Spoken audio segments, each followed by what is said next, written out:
Well, hey there. I'm Romi Neustadt, and happy World Entrepreneurs Day. I get to celebrate this day every day, and I have for the last 10 years because I've been building my own thing, as I know many of you are as well.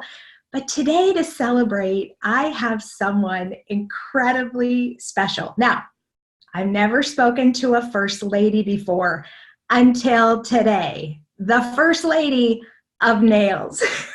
Suzi Weiss-Fischmann is the co-founder, the chief creative visionary, the brand ambassador for OPI products, the huge nail lacquer empire. And I don't think there's a woman who is going to watch this who hasn't been touched in some way by OPI, whether it's to use the products, to see them at a salon, to laugh at these incredibly fun, inventive, unforgettable names.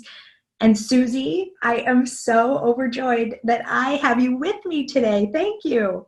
Oh, it's my pleasure, and it's an honor to be here on Entrepreneur Day, which I didn't really, I used to, uh, celebrate, but I kind of forgot there's a lot of going on this year, and it's such a pleasure. Thank you for inviting me. Well, I don't think there's really anybody better that I could be talking to, because we're going to have a conversation that celebrates all parts of this entrepreneurial journey of being a woman in business, and something I know you're very familiar with, which is trying to have it all, to juggle your building empire, your family, being a friend and an active community member, and you have such a rich history of philanthropy. So I can't wait to dig in now. I want everybody to know, first and foremost, a lot of what we're going to talk about, Suzi writes about in her book that came out earlier this year. I'm Not Really a Waitress, which I love the title. It's named after the best-selling and what many people argue is the greatest red to ever be created. So congratulations on all the success of the book. But I get you here, and everybody gets to hear straight from you about your journey. Okay, so if it's all right, I want to kick off with how you disrupted an entire industry, which is what you did with OPI. Okay, so for the folks who haven't read your book, how did you get started? What's the OPI story? So, very unique story in the professional beauty industry. OPI started as a dental supply company. And in the early 80s, we saw all these nail salons popping up on Ventura Boulevard in the San Fernando Valley in Los Angeles, doing artificial nail extensions called acrylics. And what we realized early on, it's the same chemistry as making dentures. And we met with a young chemist, and we said, we listened to nail technicians' needs of what was missing in the category. And it's a powder and liquid technique where you actually build out the nail, you make the nails longer. And we made a product, a formula that was easy to work with. It flowed easily, not too much filing. And nail technicians loved the formula. And it was a product actually called the rubber band special. That's how genius marketing was, putting 3 bottles together with a rubber band, the rubber band special. And I went up and down Ventura Boulevard, dropping it off at nail salons. And I said, please try this, and I will be back in a couple of weeks to see how you like it. And then I went back. There was only one question people asked: where can I purchase it? So OPI really started in the salon business, in the professional nail industry. When you went in to get a service, hopefully OPI products was used. So what's amazing to me is you didn't set out originally to go into the beauty industry. It happened. It just happened. And that's the great thing about being an entrepreneur. Things happen. Sometimes you have to be at the right place at the right time and just make a move. I always say, if you feel right, if something inside tells you and you have a passion, go for it.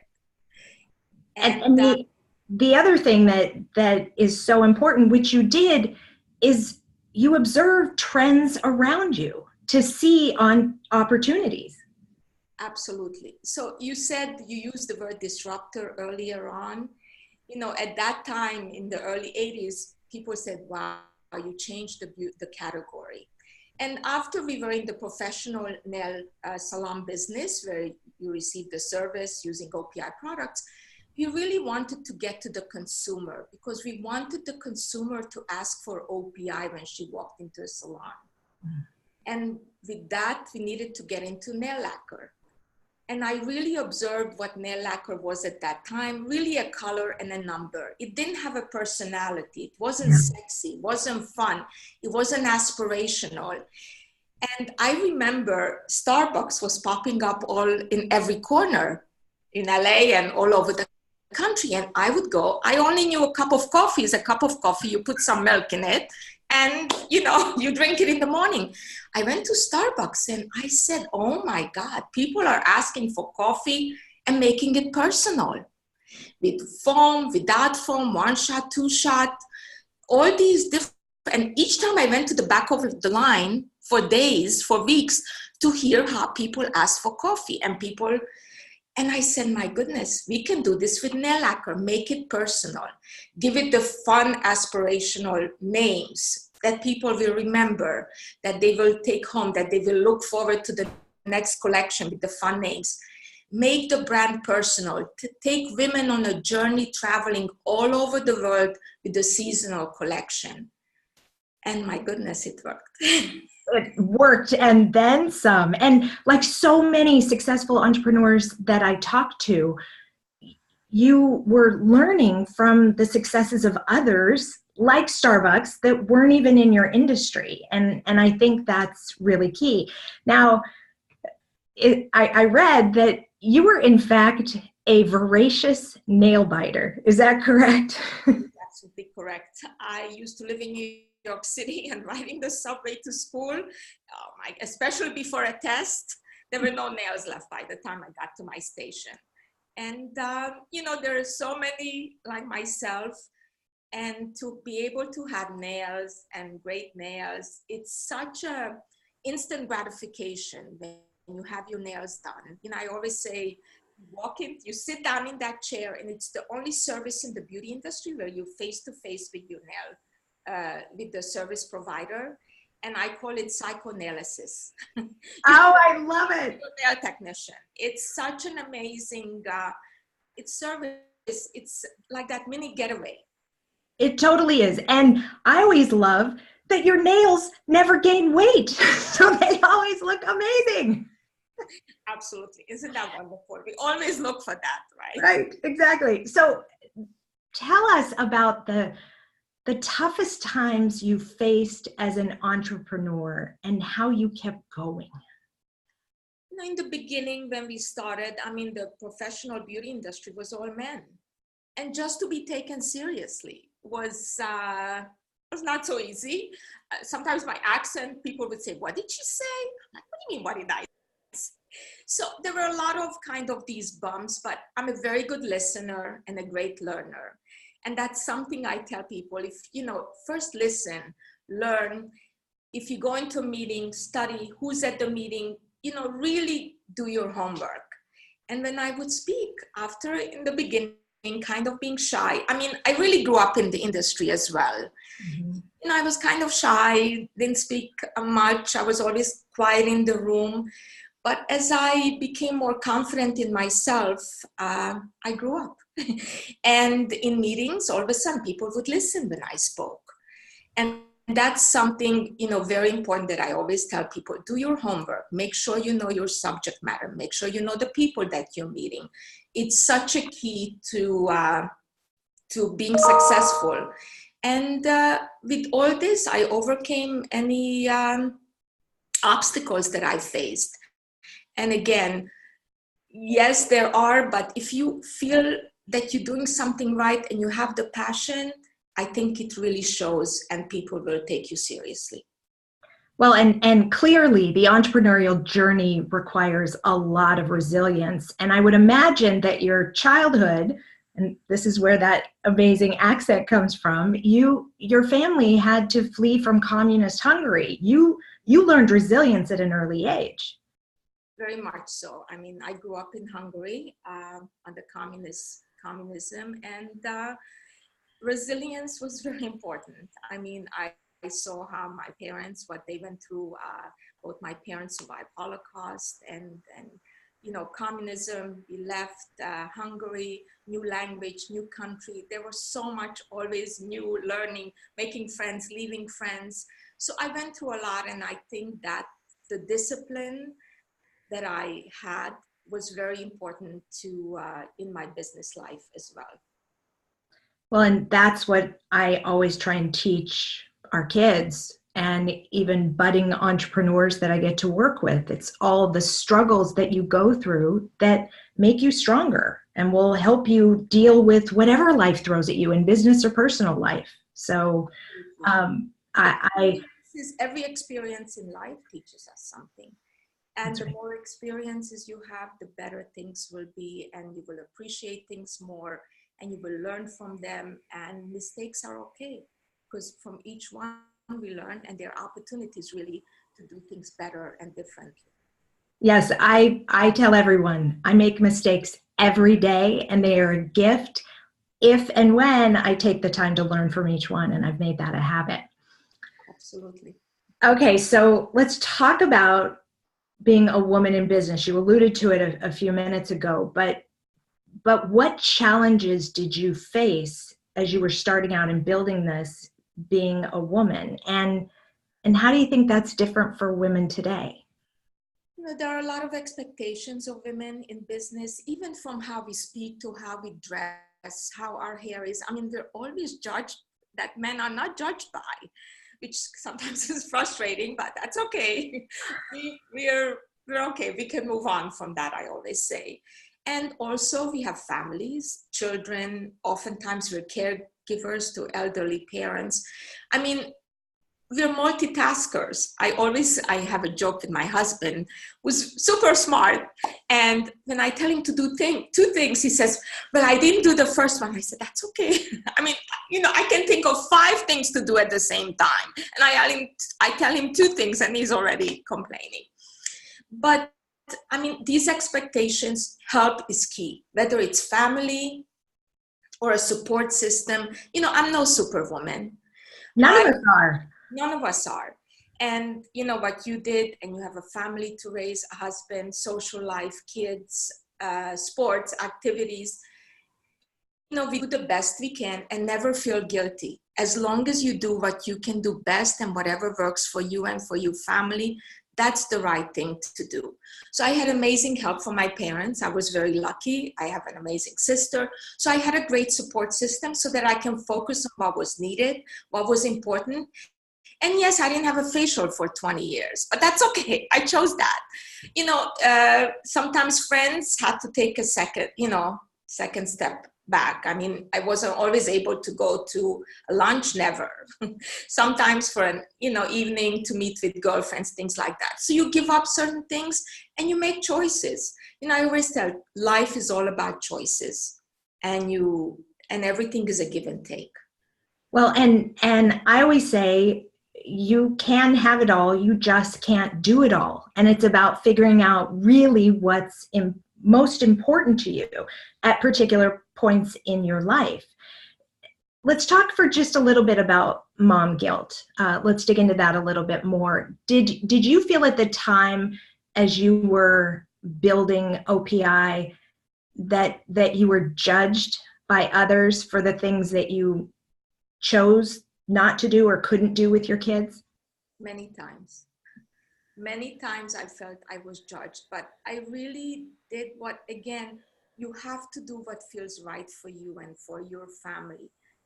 You know, I love friends and girlfriends, but everybody does things a little differently. And it's okay for you to do things what you feel is right. Never feel guilty. Yes, there is always the guilt. You know, we were born with guilt. Right. So Yes. guilt, you know, if you didn't attend a certain school event or you didn't do a certain things. But I did the best I could.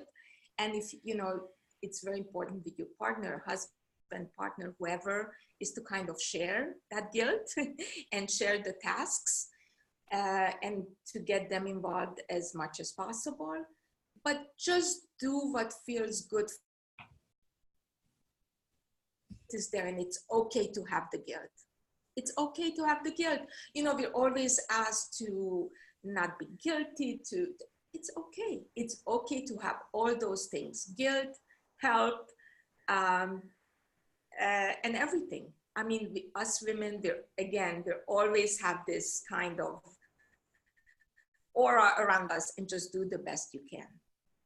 I always say I love the concept of course we're going to have all these emotions because we're humans, but it's how you turn those emotions into how you're going to feel.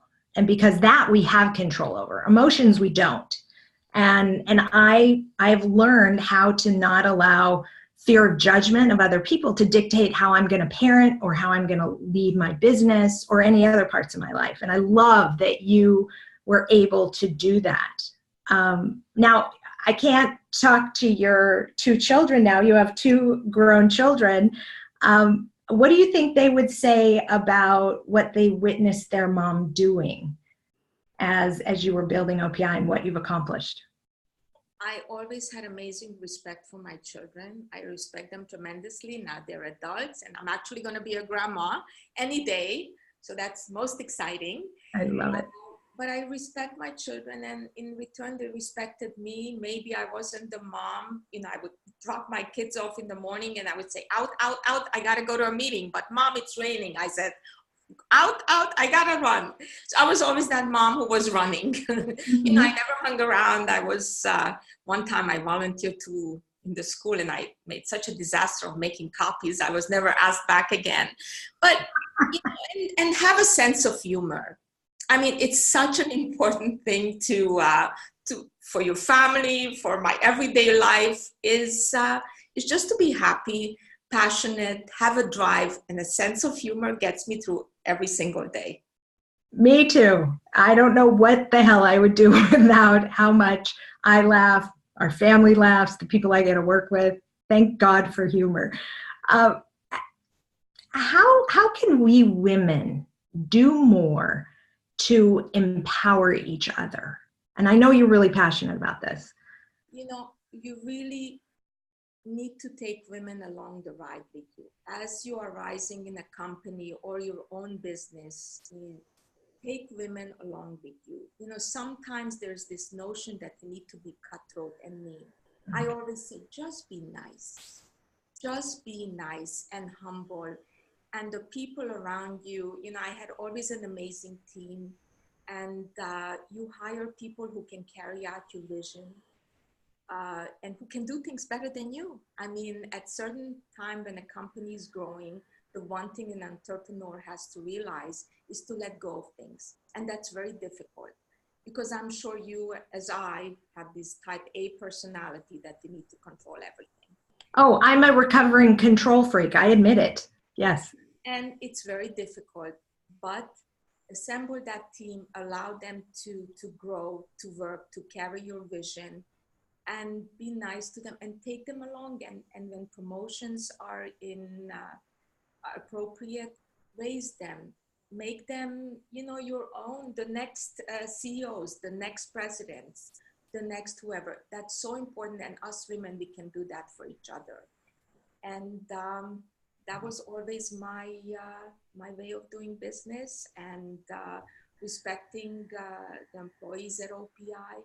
And really, the culture of any company is so important to its DNA and to the brand itself. Mm-hmm. And, you know, as I always said, I couldn't do it by myself. And no. I'm enough to be able to employ women in the beauty industry. Well, yes, absolutely. So I know you have to go, but there's one question that I always love to ask fellow entrepreneurs and women in business. So let's imagine you could go back to the Suzi who was just taking this idea and trying to build it. If you could go back and tell her anything, what would it be? Um, what could I tell her? You know, don't be shy. I mean, it took, like I said, I grew up in the business, and it took me time to gain, you know, the confidence to be who I was meant to be, to be able to speak, to be able to stand my own ground. You know, and it took time and many sleepless nights, and, you know, sometimes crying, and sometimes, you know, those emotions like you mentioned. Maybe if I could have made that easier for myself. You know, I was maybe too hard on myself. If I could have just been a little bit easier and had that confidence come in earlier to who Suzi, you know, as my name in Hungarian was Zsuzsi, you know, or who Suzi really was, it would have been a little bit easier for me. Well, and I think every woman watching this can relate to that, no matter what stage in business or life we are. We're incredibly hard on ourselves. We don't have enough grace with ourselves. And I know for me, it's taking me a lot of years to fully embrace everything I am and be okay with the things that I'm not. That is such an important, what you just said, the end of that sentence is so important. So all the women listening to you and myself, please, that is such an amazing advice. Yeah. Okay, Suzi, so if people want to follow you and keep seeing all this amazing stuff that you continue to put out in the world, where should they plug in? First Lady of Colors on Instagram or Facebook, and it's the number 1 first. So it's not written out, it's first, number 1, ST, Lady of Colors, plural. Okay, terrific. And for all of you watching, if you liked this, please share it with any woman entrepreneur that you think could benefit from hearing Suzi's story, from being inspired by her. And if you want to hear more from her, I highly recommend you pick up this incredibly fun, inspirational read. She put her heart into this book, and it's on every page. I'm not really a waitress. I just love that title. And if you loved this talk and would like to see more conversations like this from me, please tell me in the comments below. So happy Entrepreneurs Day, everyone. Go out and build something of your own and build yourself up in the process. Suzi, thank you so much. And Mazel Tov on the new grandbaby. I hope everything goes perfectly. Mwah. Thank you. My pleasure.